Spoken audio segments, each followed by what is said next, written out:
Hi, I'm Pat Hindle with Signal Integrity Journal and Microwave Journal. I'm here at DesignCon 2026 with Jason Yoho in the HyperLabs booth. How you doing, Jason? Good, good. Thanks for visiting the booth. So you guys have, highly repeatable and great performance on all your components to 110 gigahertz, but now you've extended it to 145 gigahertz. So can you tell us about how you are able to accomplish that?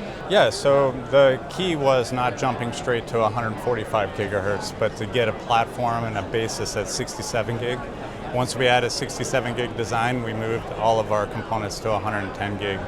The technology we learned at 110, I would say kind of over-designed it so that we were way above the 3 dB point at 110 gig. So it was a natural progression to go to 145.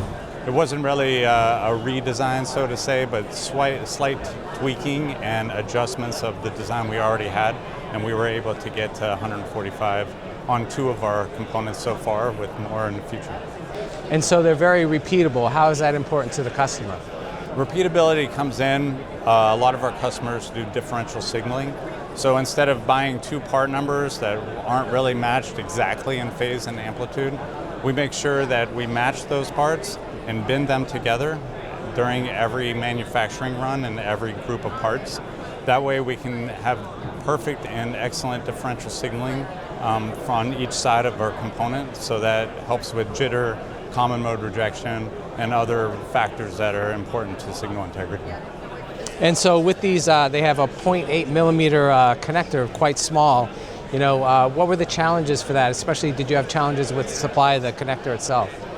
Our connectors are all sourced from Southwest Microwave. They've been a great partnership with us. We work with them. We get some input into the connector design itself and how we're going to utilize it. From that partnership came the connector that we're using today. They're constantly innovating at Southwest Microwave, and we're happy to have them as a partner. Awesome. And so you've released a DC block, attenuator, and you have initial release of a balun. What are your plans for releases for the rest of the year? That's a good question. Our customers define what we do at HyperLabs. We're very customer focused. Our customers will tell us what they need. Some on the future are 145 gig power divider design, 145 gig bias T. We'll do a pickoff T. We'll try to improve the balun that we currently have, and basically fill in the product line that we have at 110 as close as we can get to 145. Excellent. Well, great job on these components, and thank you for sharing all this with us at DesignCon 2026. Thank you, Pat.